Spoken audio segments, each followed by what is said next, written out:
आज online class में थोड़ी प्रॉब्लम हो गई, तो आज आपके लिए वीडियो क्लास में बनाने जा रहा हूँ। और ऑनलाइन जो प्रीवियस क्लास थी आपकी, वो उसका एंडिंग टॉपिक था एबायोटिक पॉलिनेशन। ठीक है, एंडिंग टॉपिक क्या था? Abiotic pollination. आज मैं स्टार्ट करने जा रहा हूँ biotic pollination.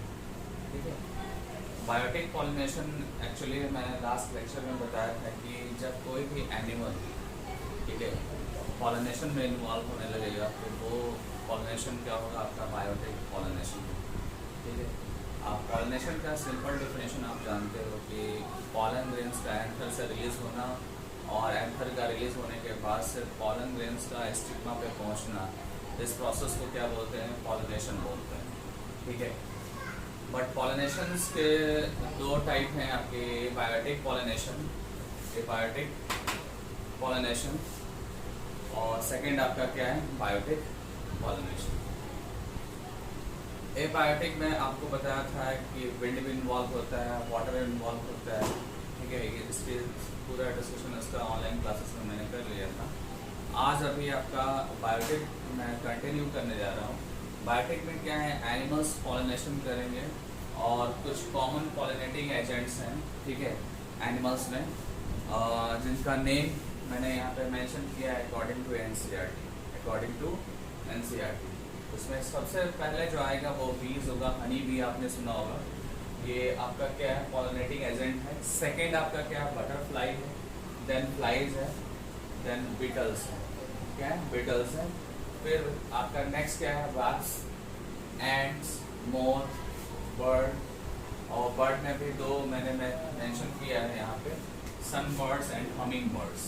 Sunbirds and humming birds, ये आपको सिंपली एनसीईआरटी से आपको ये एग्जांपल्स आपको लर्न करना है। आपको ये क्या है? आपके ये बायोटिक एजेंट हैं जो पॉलिनेशन में इन्वॉल्व होने वाले हैं। ठीक है, अच्छा, इसमें जो डोमिनेंट जो बायोटिक एजेंट है वो कौन सा है? वो आपका है बी। ठीक है, बी इंसेक्ट्स में आते हैं। ठीक है, ये आपका डोमिनेंट बायोटिक पॉलिनेटिंग एजेंट्स है। ये कई बार एग्जाम्स में, नीट के एग्जाम्स में पूछ सकता है। ठीक है, ये इम्पोर्टेंट है आपके लिए।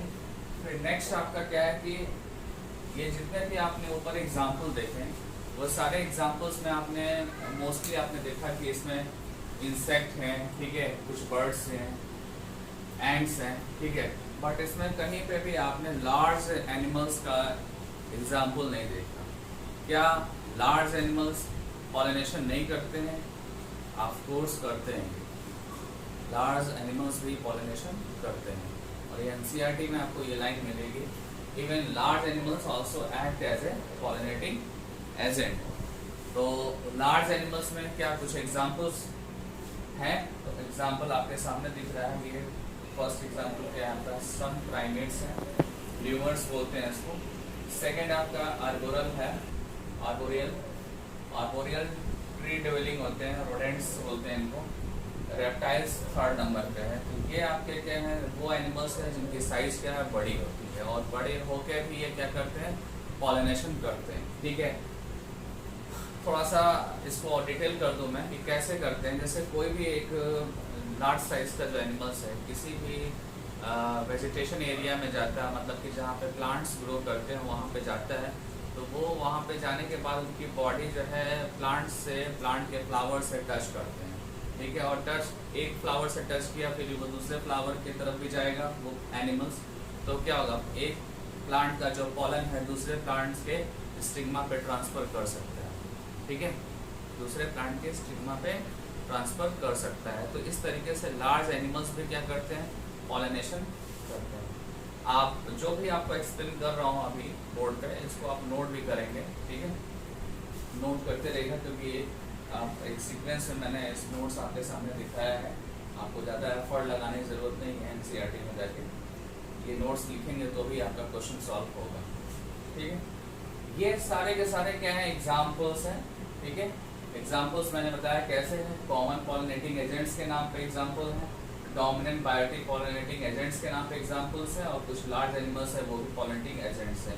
ये सिंपली आपको यहाँ पे लर्न करने का काम करना है, सिर्फ लर्न करना है, इसमें कुछ भी नहीं है।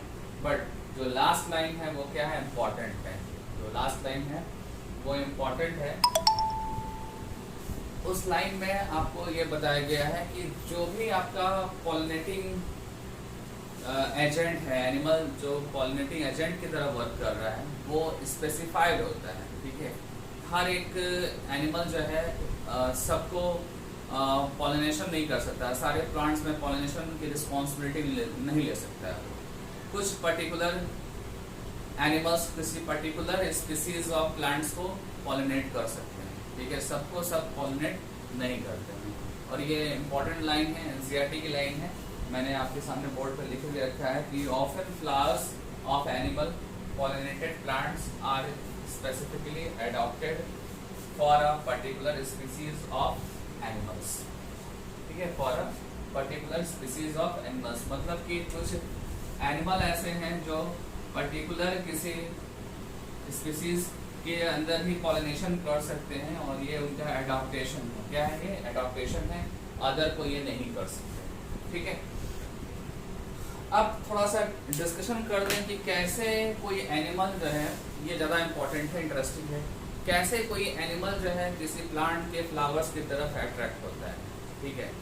तो मैं आपको बताऊं कि प्लांट के फ्लावर्स की तरफ अट्रैक्ट होने का सबसे पहला जो रीज़न है वो ये है कि प्लांट के जो फ्लावर हैं उनका अपीयरेंस अट्रैक्टिव हो, उनका अपीयरेंस अट्रैक्टिव हो। अपीयरेंस अट्रैक्टिव होने में कलर भी आता है आपका।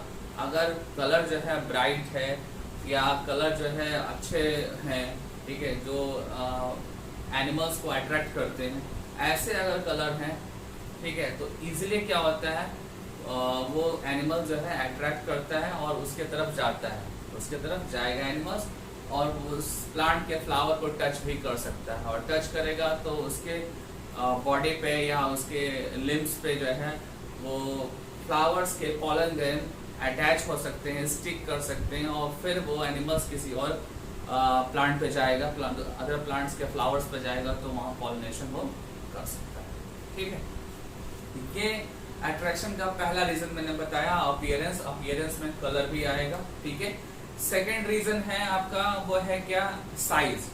कोई भी फ्लावर अगर बिग साइज का है तो वो ज़्यादा अट्रैक्टिव होगा, ज़्यादा अट्रैक्टिव होगा। वो उसको आप दूर से ही, या एनिमल्स कोई भी जो है एनिमल उसको दूर से ही रिकॉग्नाइज कर सकता है, उसको ऑब्जर्व कर सकता है, ठीक है ना। नेक्स्ट जो रीजन है वो क्या है कि अगर बाय द वे आप ये सोचो कि फ्लावर्स आपका स्मॉल साइज का है, तब कैसे उस प्लांट के अंदर पॉलिनेशन होगा। तो उसका जो डिस्कशन दिया हुआ है एनसीईआरटी में वो ये है कि जब यूजुअली जो है जब एनिमल पॉलिनेटिंग फ्लावर्स होते हैं वो जो है या तो बिग साइज के होंगे या तो वो स्मॉल साइज के होंगे, लेकिन ग्रुप में होंगे, वो इसमें होंगे ग्रुप में क्लस्टर में होंगे। और क्लस्टर में फ्लावर्स का होना क्या कहलाता है, इन्फ्लोरेसेंस बोलते हैं उनको। क्या बोलते हैं? इन्फ्लोरेसेंस। जब भी आप स्मॉल साइज के बहुत सारे फ्लावर एक साथ ग्रुप में क्लस्टर में आपको दिखेंगे तो उनको आप क्या बोलेंगे, इन्फ्लोरेसेंस बोलेंगे। और इन्फ्लोरेसेंस जो है एक बिग साइज का हो जाता है। जब आप इन्फ्लोरेसेंस की बात करेंगे तो उसमें बहुत सारे फ्लावर्स होंगे, बहुत सारे फ्लावर्स। आप डायग्राम बना सकते हैं, जैसे कि मैं एक इन्फ्लोरेसेंस का डायग्राम बना रहा हूँ और इन्फ्लोरेसेंस में मैं दिखा रहा हूँ कि बहुत सारे फ्लावर्स अटैच हैं। जब बहुत सारे फ्लावर्स जो है एपिकल शूट पार्ट पे अटैच रहेंगे तो एक कॉन्सिपिक्वेंस स्ट्रक्चर दिखेगा। ये कैसा दिखेगा? कॉन्सिपिक्वेंस स्ट्रक्चर दिखेगा। कॉन्सिपिक्वेंस का मतलब कि क्लियरली ऑब्जर्व होने वाला स्ट्रक्चर, क्लियरली ऑब्जर्व होने वाला स्ट्रक्चर। जो भी स्ट्रक्चर क्लियरली ऑब्जर्व होगा, जिसको आप दूर से देख सकते हैं, जिसको इजीली रिकॉग्नाइज कर सकते हैं, जिसके कलर को देख के आप अट्रैक्ट हो सकते हैं, ठीक है, वो ये होंगे, ठीक है। और ऐसा जब भी आपको इन्फ्लोरेसेंस दिखेगा तो उस पर भी क्या होंगे, एनिमल्स अट्रैक्ट होंगे। फिर से मैं रिपीट कर रहा हूँ लाइन को, या तो फ्लावर्स की साइज बड़ी हो, फ्लावर की साइज अगर बड़ी नहीं है तो इन्फ्लोरेसेंस होना चाहिए अट्रैक्शन का पॉइंट। इन्फ्लोरेसेंस का एडवांटेज ये है कि इन्फ्लोरेसेंस में बहुत सारे फ्लावर्स होते हैं और बहुत सारे फ्लावर्स जब एक ही पार्ट में, एक ही पर्टिकुलर प्लेस पे अटैच होंगे तो उसको आप इन्फ्लोरेसेंस बोलेंगे, और इन्फ्लोरेसेंस को भी देखकर आपके एनिमल जो है वो अट्रैक्ट होंगे और वहाँ पे पॉलिनेशन करने के लिए जाएंगे। ये आपकी एनसीईआरटी की दोनों लाइंस थी, ठीक है, इसको ध्यान से पढ़ेगा एनसीईआरटी में। अब नेक्स्ट जो लाइन है कि नेक्स्ट जो रीजन आपका है वो ये है कि जो एनिमल्स का अट्रैक्शन जो पॉइंट है वो एक ये भी हो सकता है कि फ्लावर्स में एक अच्छा फ्रेग्रेंस हो। क्या हो? एक अच्छा फ्रेग्रेंस हो, दैट मीन्स स्मेल हो। अगर अच्छा स्मेल है तो एनिमल स्मेल की वजह से भी अट्रैक्ट होते हैं। इवन एनिमल्स जो हैं वो बैड स्मेल को लिए भी अट्रैक्ट होते हैं। अगर स्मेल अच्छा होगा तो भी अट्रैक्ट होगा, अगर बैड स्मेल होगा तो भी अट्रैक्ट होगा। बट बैड वाले जो है एग्जांपल्स कम है। यूजुअली जो है अच्छे स्मेल करने वाले फ्लावर्स की तरफ एनिमल्स अट्रैक्ट होते हैं। जो बैड स्मेल के लिए अट्रैक्ट होते हैं एनिमल्स, उनको मैं दो एग्जांपल एनसीईआरटी में है, एक क्या है आपका फ्लाई और दूसरा आपका क्या है बिटल्स।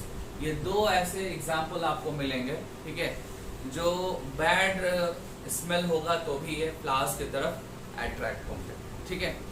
अब आपको इस पूरे डिस्कशन में जो आज मैंने डिस्कस किया है, इसमें आपको एक चीज दिख रहा होगा कि इस हर एक पॉइंट में प्लांट को बेनिफिट मिल रहा है, हर एक पॉइंट में प्लांट को बेनिफिट मिल रहा है।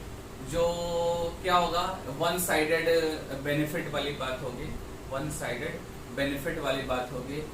और इसमें हम आगे जो डिस्कस करने वाले हैं वो क्या है कि बोथ साइड बेनिफिट की बात करेंगे, बोथ साइड बेनिफिट की बात करेंगे। और बोथ साइड जब बेनिफिट की बात करेंगे तो उसमें बताएंगे कि एनिमल जब पॉलिनेशन करता है तो उस टाइम प्लांट को बेनिफिट मिलता है, बट प्लांट भी कभी कभी एनिमल्स को बेनिफिट्स देते हैं, ठीक है। प्लांट्स भी कभी कभी एनिमल्स को बेनिफिट देते हैं। प्लांट एनिमल को क्या दे सकता है बेनिफिट में, तो मैं आपको बता दूं, प्लांट जो है वो क्या दे सकता है, नेक्टर दे सकता है। क्या दे सकता है? नेक्टर दे सकता है, ठीक है। ये नेक्टर जो होते हैं ये फ्लावर्स पे होते हैं। कहाँ होंगे? फ्लावर्स पे होंगे, ठीक है। और नेक्टर के साथ साथ क्या दे सकता है? पॉलन ग्रेन दे सकता है, ठीक है। आपको मैंने प्रीवियस लेक्चर्स में आपको बताया है, पॉलन ग्रेन्स को जो है सप्लीमेंट की तरह यूज करते हैं आज की डेट में, ठीक है। उसमें बहुत सारे न्यूट्रिएंट्स इनरिच होते हैं। बहुत सारे एथलीट्स जो है उसको टैबलेट के फॉर्म में, सिरप के फॉर्म में उसको लेते हैं, ठीक है ना, क्योंकि वो क्या, उसमें बहुत सारे न्यूट्रिएंट्स प्रेजेंट हैं। वो एक तरीके से सप्लीमेंट का काम करेगा एथलीट्स के लिए, स्पोर्ट्समैन के लिए। तो ये जो है एनिमल्स को बेनिफिट मिल रहा है। नेक्टर और पॉलन ग्रेन्स, ये एनिमल्स को एक तरीके से रिवार्ड मिल रहा है। एनसीईआरटी में जो वर्ड यूज किया गया है वो क्या है? वर्ड रिवार्ड मिलना। किसको मिल रहा है? एनिमल्स को मिल रहा है। कहाँ से मिल रहा है? प्लांट से रिवार्ड मिल रहा है एनिमल्स को, ठीक है। और आपको बताऊं कि जब लार्ज साइज के एनिमल्स जाते हैं किसी क्रॉप प्लांट्स में, तो वहां जाते हैं तो वो प्लांट से वो टच करते हुए, एब्रेशन करते हुए वो आगे जब जाते हैं तो उसी टाइम पे क्या होता है, पॉलन ग्रेन्स को एक प्लांट से दूसरे प्लांट की तरफ ट्रांसफर कर देते हैं, ठीक है। तो ये जो है आपका मैंने अभी क्या डिस्कस किया, बायोटिक पॉलिनेशन में सारे एग्जांपल्स मैंने बताए, ठीक है। क्या क्या अट्रैक्शन के पॉइंट्स है वो भी मैंने बताया, और ये भी बताया कि जो आपके एनिमल्स हैं पॉलिनेशन करने वाले वो स्पेसिफिक होते हैं, वो प्लांट स्पेसिफिक होते हैं। ऐसा नहीं कि कोई भी एनिमल्स किसी भी प्लांट पे जाकर पॉलिनेशन कर दे, ये पॉसिबल नहीं है। इसमें क्या है, स्पेसिसिटी है और इसमें नेचर का एडॉप्टेशन है। अगर वो पर्टिकुलर एनिमल्स वहाँ प्रेजेंट नहीं होगा तो उस प्लांट का जो है जिसपे वो पॉलिनेशन करता है उसका जो है लाइफ साइकिल कंप्लीट नहीं हो पाएगा और फिर उसका पॉपुलेशन कम हो जाएगा। इसलिए आपको हमेशा ध्यान देना होगा कि जब किसी प्लांट की बात करेंगे और प्लांट के पॉलिनेशन की बात करेंगे तो वहाँ पर आपको पॉलिनेशन करने वाले जो बायोटिक एजेंट्स है वो भी आपको ध्यान देना होगा, ठीक है। और अगर वो वहाँ पे प्रेजेंट है तभी उस प्लांट का लाइफ साइकिल कंप्लीट होगा।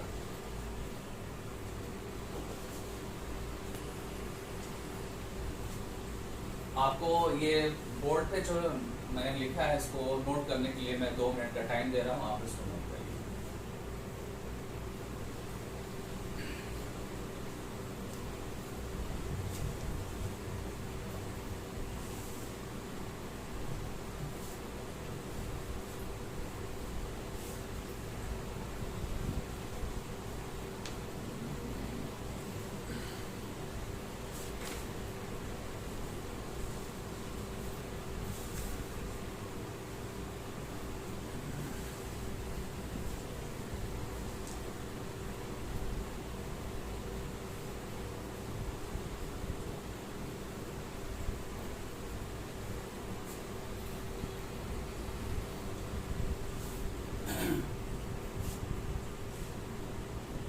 बायोटिक पॉलिनेशन में कुछ स्पेसिफिक एग्जांपल्स जो है एनसीईआरटी में दिए हुए हैं। इसमें से फर्स्ट एग्जांपल आपका एक दिख रहा है सामने, एग्जांपल नंबर फर्स्ट। इसमें एक प्लांट के बारे में बताया गया है, एमार्फोफिलस एक प्लांट होता है, ठीक है। उस प्लांट का जो फ्लावर्स होता है उसकी साइज जो है अप्रॉक्स जो है 6 फीट होती है, 6 फीट उसकी साइज है। और वो एक गुड प्लेस है किसका, एग लाइन का, एक अच्छा प्लेस है किसका, एग लाइन का। उस पर कोई भी ओविपेरस जो है एनिमल्स, कुछ सर्टन ओविपेरस एनिमल्स जो है वहाँ जाकर एग लाइन कर सकते हैं, ठीक है, एग लाइन कर सकते हैं। और जब वहाँ जाएंगे तो वो पॉलिनेशन भी कर सकते हैं, वो पॉलिनेशन भी कर सकते हैं। ऐसा ही एग्जाम्पल दूसरा भी दिया हुआ है मोथ का। मोथ क्या है, इंसेक्ट में आते हैं ये। और मोथ जो है योका प्लांट्स में क्या करते हैं, ये भी अब उसकी योका प्लांट्स का जो ओवरी होता है, ओवरी में जो लॉक्यूल्स होते हैं, मतलब कि जो चैम्बर होते हैं, उस चैम्बर के अंदर अपने एग को डिपॉजिट करता है। मोथ जो है अपने एग को वहाँ पर डिपॉजिट करता है, वहाँ पे उसको नरिशमेंट के लिए रखता है, ठीक है। वहाँ उसकी सेफ्टी के लिए भी वहाँ भेजता है, एग लाइन करता है, ठीक है। और एट द सेम टाइम जो है योका प्लांट जो है वो क्या करता है, वो पॉलिनेशन भी करता है। क्या करता है, पॉलिनेशन भी करता है, मतलब कि पॉलन को ट्रांसफर करता है एक योका प्लांट से दूसरे योका प्लांट्स, ठीक है। तो ये दो एग्जांपल एनसीईआरटी में दिए हुए हैं, ठीक है, बहुत इंपॉर्टेंट है। स्पेशली जो है एमार्फस, ये एग्जांपल बहुत इंपॉर्टेंट है, कई बार एग्जाम में दोनों एग्जांपल्स पूछे हुए हैं, ठीक है। तो इनको लर्न करना है।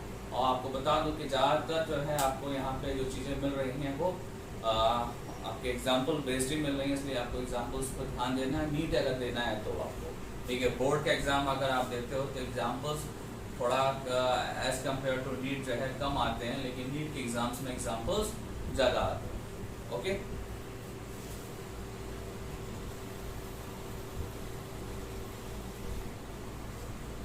ठीक है, नेक्स्ट टॉपिक आपका क्या है, outbreeding devices. Outbreeding devices, outbreeding devices का मीनिंग जो है वो ये है कि कोई भी ऐसी कंडीशन जिसके थ्रू हम सेल्फ पॉलिनेशन को अवॉइड करें और क्रॉस पॉलिनेशन को प्रमोट करें, ठीक है। ये जो आउटब्रीडिंग का मतलब यही हुआ कि अलग अलग ब्रीड जो है, डिफरेंट वैरायटी के ब्रीड, अलग अलग स्पीसीज या अलग स्ट्रेन के ऑर्गेनिजम्स के बीच जो है ब्रीडिंग कराना, ठीक है, यही क्या आउटब्रीडिंग डिवाइसेस। तो पहले हम सेल्फ पॉलिनेशन को थोड़ा डिटेल कर लेते हैं। सेल्फ पॉलिनेशन में आपको डिमेरिट्स में बताऊंगा। सेल्फ पॉलिनेशन के डिमेरिट्स बताने के बाद से आपको फिर मैं रिकमेंड करूंगा कि क्रॉस पॉलिनेशन ज़्यादा बेटर होता है, क्रॉस पॉलिनेशन ज़्यादा बेटर होता है। तो सबसे पहले हम डिस्कस करेंगे सेल्फ पॉलिनेशन।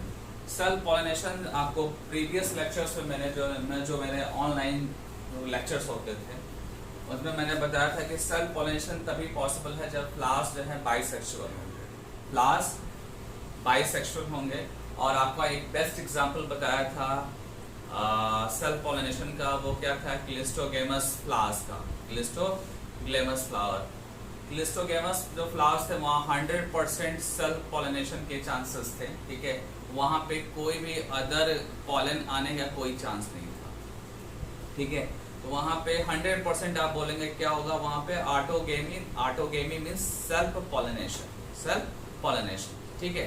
हाँ, एक ही प्लांट के दूसरे फ्लावर्स पे अगर पॉलन जा रहा है, ठीक है, वो भी क्या है, आपका सेल्फ पॉलिनेशन ही है, वो भी क्या है, सेल्फ पॉलिनेशन है। लेकिन हमेशा ये चांस नहीं बनता है, ठीक है, कि एक सेम प्लांट का दो फ्लावर्स के बीच पॉलन और उसके स्टिग्मा के बीच ट्रांसफर चले, ऐसा हमेशा पॉसिबल नहीं है। इसमें जो है अच्छा है भी और नहीं भी है, चांसेस हैं भी सेल्फ पॉलिनेशन के और नहीं भी है चांसेस, ठीक है।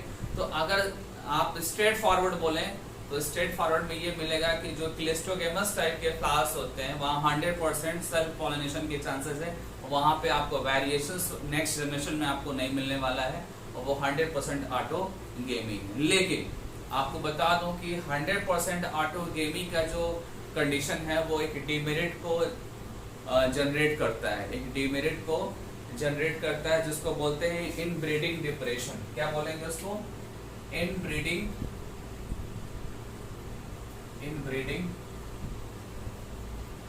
डिप्रेशन। इनब्रीडिंग डिप्रेशन में प्रॉब्लम ये है, ठीक है, पहली बात ये इनब्रीडिंग डिप्रेशन कहाँ पे आपको मिलेंगे ऑब्जर्व करने को, जहाँ पे ऑटोगेमिक कंडीशन दिखेगा और सेल्फ पॉलिनेशन कंडीशन दिखेगा, ठीक है। और इनब्रीडिंग जो है वो क्या है, कोई भी कैरेक्टर वो आपके लिए बेनिफिशियल हो या आपके लिए हार्मफुल हो, वो सारे कैरेक्टर्स कंटिन्यूअस जो है अगर जनरेशन टू जनरेशन मेंटेन हो रहे हैं तो उसमें तो जो बेनिफिशियल है वो तो आपके लिए बेनिफिट देगा, बट जो हार्मफुल जो फीचर्स होंगे, हार्मफुल कैरेक्टर्स जो इनहेरिट कर रहे हैं एक जनरेशन से दूसरे जनरेशन की तरफ, ठीक है, थ्रू ऑटोगेमी, वो क्या है, वो एक डिमेरिट है और वो एक प्रॉब्लम क्रिएट करेगा।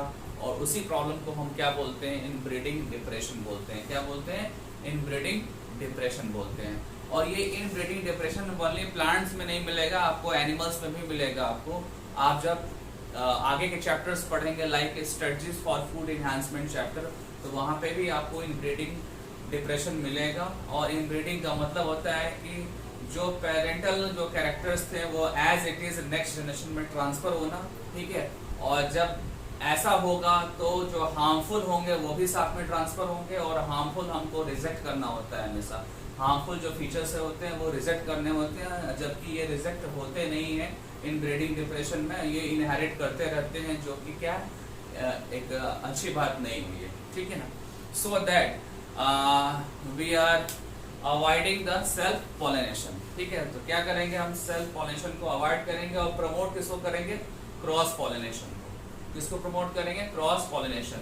और आपको बता दूं कि क्रॉस पॉलिनेशन कहाँ से स्टार्ट हो गया था, आपको मैंने बताया था कि जहाँ पे भी फ्लावर्स ओपन और एक्सपोज होते हैं, ठीक है, जहाँ पे भी फ्लावर्स ओपन और एक्सपोज होते हैं, ठीक है, और फ्लावर्स के एक फ्लावर का पॉलन दूसरे फ्लावर की स्टिग्मा पे जाए, ठीक है, तो ये क्या होगा, क्रॉस पॉलिनेशन होगा, ठीक है।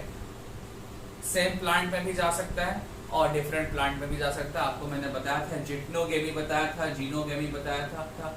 जीनोगेमी मैंने आपको क्या बताया था, अपने प्रीवियस लेक्चर्स नोट्स को देखिएगा या एनसीईआरटी फॉलो करिएगा। तो जिटनोगेमी मैंने बताया था कि एक ही प्लांट्स के दो फ्लावर्स के बीच पॉलन और स्टिग्मा का रोल दिखता है आपको, ठीक है। पॉलन एक फ्लावर से निकलेगा और दूसरे फ्लावर्स के स्टिग्मा पे जाएगा। यहाँ पे भी क्या है, यहाँ पे 100% ऑटोगेमी नहीं है, ठीक है, यहाँ पे 100% आप ऑटोगेमी नहीं बोल सकते, यहाँ पे आप क्रॉस पॉलिनेशन बोल सकते हैं, ठीक है, क्रॉस पॉलिनेशन बोल सकते हैं, ठीक है। और जब डिफरेंट प्लांट के डिफरेंट फ्लावर्स के पॉलन और पॉलन का जब ट्रांसफर हो, पॉलिनेशन हो, तो वो आपका क्रॉस पॉलिनेशन तो ऑलरेडी है, जिसको हम लोगों ने क्या बोला था, जीनोगेमी बोला था। क्या बोला था, जीनोगेमी बोला था, ठीक है। तो एनी हाउ अगर हम सेल्फ पॉलिनेशन को अवॉइड करते हैं और क्रॉस पॉलिनेशन को हम एक्सेप्ट करते हैं, तो ये हमारे लिए बेनिफिशियल है। क्यों बेनिफिशियल है, क्योंकि हर एक जनरेशन में आपको नए नए वैरायटी मिलेंगे और नए वैरायटी के साथ जो है वो फीचर्स जो है ज़्यादातर चांसेस होते हैं कि फीचर्स इंक्रीज करें, फीचर्स की क्वालिटी क्वांटिटी इंक्रीज हो। फीचर्स मीन्स कैरेक्टर्स की मैं बात कर रहा हूँ, ठीक है। अच्छा, नेचर ने कुछ क्रॉस पॉलिनेशन को प्रमोट करने के लिए कुछ एग्जाम्पल्स भी दिए हुए हैं। फॉर एग्जाम्पल जैसे कि आप बाइसेक्सुअल फ्लावर्स में अगर गाइनोशियम, ठीक है, और एंड्रोसियम का अगर मैच्योरेशन टाइम अगर चेंज हो जाए, ठीक है, तो भी क्या होगा, सेल्फ पॉलिनेशन उससे अवॉइड होगा, सेल्फ पॉलिनेशन अवॉइड होगा। मेरे जो कहने का मतलब है, मेरे स्टेटमेंट का मतलब जो ये निकल रहा है कि सपोज दैट कोई फ्लावर्स का एंथर किसी पर्टिकुलर टाइम पे मैच्योर हो रहा है और उसका स्टिग्मा, उसका ओवरी जो है दूसरे पर्टिकुलर टाइम पे मैच्योर हो रहा है, तो ये दोनों डिफरेंस जो टाइमिंग का है ये भी क्या है, सेल्फ पॉलिनेशन को अवॉइड कराने के लिए हेल्प करता है, ठीक है ना। ये भी सेल्फ पॉलिनेशन को अवॉइड कराएगा। यहाँ पे आप देखिए मैंने लिखा है maturation timing of the reproductive part like anther oblique pollen grains and gynoecium oblique एक्सेल्स। मतलब कि एंथर मैच्योर होगा तो गाइनेशियम मैच्योर नहीं होगा, पोलन ग्रेन्स जब रिलीज होंगे तो गाइनोसियम का स्टिग्मा रिसीव करने को तैयार नहीं होगा। ठीक है, जो गाइनोसियम है उसका स्टिग्मा जो है अपनी रिसेप्टिविटी का एक टाइम रखता है और किसी पर्टिकुलर टाइम पे वो पॉलन ग्रेन्स को रिसीव करता है, उसकी रिसेप्टिविटी को मेंटेन करता है, पॉलन ग्रेन्स को जर्मिनेट करने देगा और पॉलन ग्रेन्स से पॉलन ट्यूब बनने के लिए हेल्प करेगा। और यही चीज जो है डिफरेंस होने पे क्या होता है, ये पॉसिबल नहीं होता है। ठीक है, जब ये मैच्योरेशन जो है सेक्सुअल रिप्रोडक्टिव पार्ट्स का सेम होगा तभी जो है वो आपको सेल्फ पॉलिनेशन का चांस देगा, अदरवाइज सेल्फ पॉलिनेशन नहीं होगा। तो ये नेचर का क्या है, गिफ्ट है। ठीक है, क्रॉस पॉलिनेशन को प्रमोट करना और सेल्फ पॉलिनेशन को अवॉइड करना। ठीक है, यहाँ पे एक पर्टिकुलर मैंने टर्म भी यूज किया है, जैसे कि सपोज दैट कि एंथर पहले मैच्योर हो रहा है, गाइनोशियम का जो स्टिग्मा स्टाइल है वो बाद में मैच्योर हो रहा है, ओवरी बाद में मैच्योर हो रहा है, तो उस कंडीशन को बोलते हैं क्या, प्रोटेंडरी। क्या बोलते हैं उसको, प्रोटेंडरी बोलते हैं। और जब गाइनोशियम पहले मैच्योर होगा और एंड्रोसियम बाद में होगा तो उसको क्या बोलेंगे, प्रोटोगैनी बोलेंगे। क्या उसको बोलेंगे, प्रोटोगैनी। ठीक है, अब हम बात करेंगे सेकेंड उस मेथड की। ठीक है, जिसको जो है नेचर ने दिया है सेल्फ पॉलिनेशन को अवॉइड करने के लिए। वो आपका मेथड क्या है, सेक्स ऑर्गन की पोजीशन चेंज होना। ठीक है, सेक्स ऑर्गन की पोजीशन अगर चेंज हो रहा है तो वो भी क्या है, आपका सेल्फ पॉलिनेशन को अवॉइड करेगा और क्रॉस को प्रमोट करेगा, क्रॉस को प्रमोट करेगा। ठीक है, उसका एक एग्जांपल बता रहा हूँ जो एनसीईआरटी में दिया हुआ है। जैसे आप सपोज करो कि कोई फ्लावर है आपका और फ्लावर का जो पिस्टल है, फ्लावर का जो पिस्टल है उसका जो है पोजीशन थोड़ा मतलब ज़्यादा हाइट पे हो। ठीक है, और जो एंथर है, एंथर का जो या स्टेमन का जो लेवल है वो उससे नीचे हो। ठीक है, तो उस कंडीशन में क्या होता है कि एंथर से पॉलन जो है वो यहाँ तक नहीं आ सकता है। ठीक है, तो ये क्या है, पोजीशन का डिफरेंस है। यहाँ पे जो पिस्टल का जो स्टिग्मा है इसकी हाइट ज़्यादा है। ठीक है, और हाइट ज़्यादा है तो एंथर से जो स्टेमन, एंथर से जो पॉलन ग्रेन्स जो निकलेंगे वहाँ तक पहुँच नहीं पाएंगे, और पहुँच नहीं पाएंगे तो अपने ही फ्लावर्स के पिस्टल को पॉलिनेट नहीं कर पाएंगे, स्टिग्मा पे जा नहीं पाएंगे पॉलन ग्रेन्स। तो ये भी क्या है, सेल्फ पॉलिनेशन अवॉइड करने का एक मेथड है, सेल्फ पॉलिनेशन अवॉइड करने का मेथड है। मैं फिर से रिपीट कर दूं कि जब आप किसी फ्लावर्स में आपको ये दिखे कि उसका क्रिस्टल की हाइट ज़्यादा हो और उसके जो स्टेमन है, स्टेमन की हाइट नीचे है, तो वहाँ पे क्या होता है कि जब भी एंथर मैच्योर होता है, एंथर के पॉलन्स उस ज़्यादा हाइट वाले स्टिग्मा पर ट्रांसफ़र नहीं हो पाते हैं, और ऐसा जो है ऐसी कंडीशंस जो हैं वो क्रॉस पॉलिनेशन को प्रमोट करती है और सेल्फ पॉलिनेशन को अवॉइड करती है। और इस तरह का एग्जांपल कहाँ पे मिलेगा आपको, हिबिस्कस में मिलेगा। कहाँ मिलेगा आपको, हिबिस्कस। ये एग्जांपल आपको लर्न करना है। ठीक है, ये एग्जांपल क्या करना है, लर्न करना है। आपको 1 मिनट का टाइम दे रहा हूँ, आप इसको नोट करिए।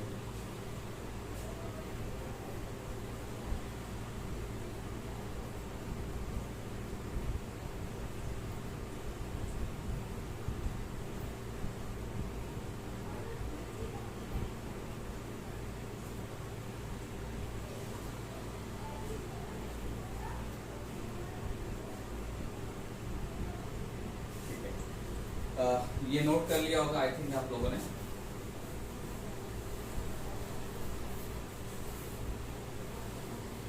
अब एक दूसरा कंडीशन है, वो क्या है कि जो गाइनोशियम और स्टेमन की जो पोजीशन है, ठीक है, गाइनोशियम और स्टेमन की जो पोजीशन है वो डिफर कर जाए, पोजीशन का डिफरेंस हो जाए। ठीक है, ऑपोजिट पोजीशन हो जाए, जैसे कि एक इधर है तो एक इधर है, तो ऐसे कंडीशन में क्या होगा, पॉलिनेशन पॉसिबल नहीं होगा।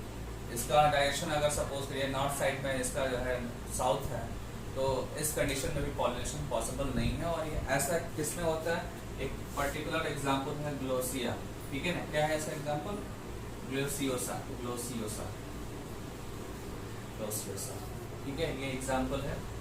ठीक है, इसके बाद जब आप जाएंगे तो आपको मैं बता दूं एक और जो है सेल्फ पॉलिनेशन को अवॉइड करने का मेथड है। वो क्या है कि जब भी पॉलन ग्रेन्स जो है, पॉलन ग्रेन्स सपोज करिए कि किसी स्टिग्मा पे पॉलन ग्रेन्स जा रहा है, ठीक है, ये पॉलन ग्रेन आ गया यहाँ पे, और पॉलन ग्रेन्स के आने के बाद से पॉलन जर्मिनेट ना कर पाए, पॉलन जर्मिनेट ना कर पाए, ठीक है। तो ये भी क्या है आपका सेल्फ पॉलिनेशन को अवॉइड करना और क्रॉस पॉलिनेशन को प्रमोट करना। और ये किस में मैं बोल रहा हूँ, ये बाइसेक्सुअल फ्लावर्स में बोल रहा हूँ। बाइसेक्सुअल फ्लावर्स में जब दोनों सेक्स ऑर्गन होंगे तभी आप इसको डिस्कस कर पाएंगे कि सेम फ्लावर्स का जो पॉलन जो है अपने ही स्टिग्मा पे जाएगा, और अपने ही स्टिग्मा पे जाकर वो अगर जर्मिनेट नहीं कर पाएगा तो वो भी क्या है सेल्फ पॉलिनेशन को अवॉइड करने का मेथड है और क्रॉस पॉलिनेशन को सपोर्ट करने का मेथड, ठीक है।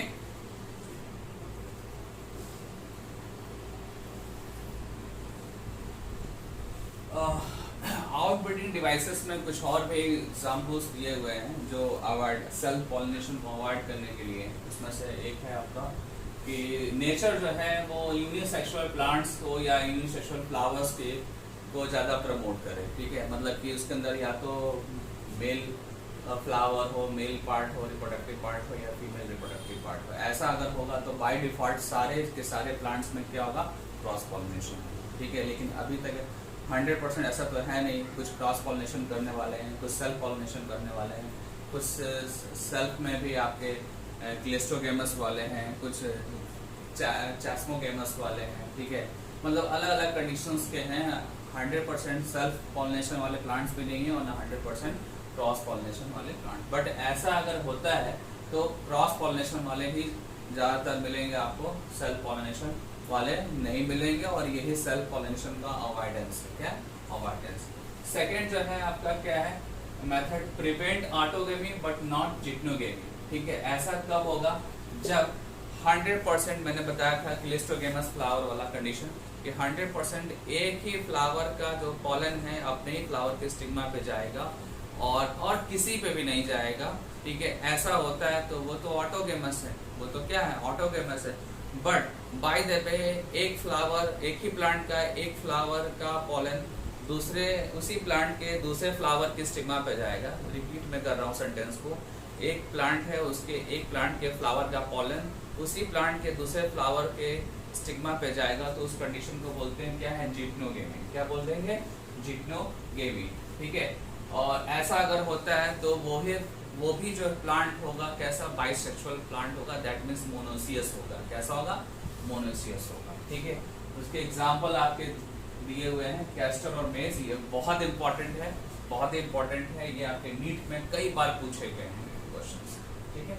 आज का जो भी लेक्चर है आप सुनोगे उसमें ज़्यादातर आपको मैं चीज़ें जो बताया हूँ एग्जाम्पल बेस्ड बताया हूँ, और सारे के सारे एग्जाम्पल जो है आपको MCQ एक्सरसाइज में मिलेंगे आपको, ठीक है। अब आइए नेक्स्ट जो है लास्ट इसको बोल सकते हैं, इसमें क्या है प्रिवेंट ऑटोगेमस एंड जिग्नोगेमस। मतलब कि जो मैं आपको पॉलिनेशन में स्पेशली आपको एबायोटिक पॉलिनेशन में जब आपको ऑटोगेमी बताया था, ऑटोगेमी के जस्ट बाद मैंने जिग्नोगेमी बताया था, उन दोनों को प्रिवेंट कर दिया जाए। मतलब सीधा सा है कि यूनिसेक्सुअल अगर प्लांट्स हो, यूनिसेक्सुअल फ्लावर्स हो, तो उसमें बाय डिफॉल्ट क्या होगा क्रॉस पॉलिनेशन ही होगा, ठीक है। जैसे कि एग्जांपल में आपका पपाया है, पपाया का मेल और फीमेल जो फ्लावर्स होता है दो अलग अलग डिफरेंट प्लांट्स में होता है, तो वहाँ पे अगर ऐसा है दो डिफरेंट प्लांट में मेल और फीमेल फ्लावर्स हैं तो वहाँ पे आपका 100% क्या होगा क्रॉस पॉलिनेशन होगा, ठीक है। तो ये जो आपका टॉपिक था ये क्या था आउटब्रीडिंग डिवाइसेस, जिसमें आपको मैंने बहुत सारे आपको मेथड बताया है जो नेचर ने बनाया है सेल्फ पॉलिनेशन को अवॉइड करने और क्रॉस पॉलिनेशन को प्रमोट करने के लिए। और आपको ज़्यादा प्रॉब्लम अगर हो कभी तो ये पूरे लेक्चर वीडियो को आप रिपीट करिए और लेक्चर वीडियो को देखिए, एक बार NCERT देखिए और फिर एक नोट्स बनाइए आप, ठीक है। आज लेक्चर यहीं ख़त्म कर रहा हूँ, ठीक है। Okay, thank you.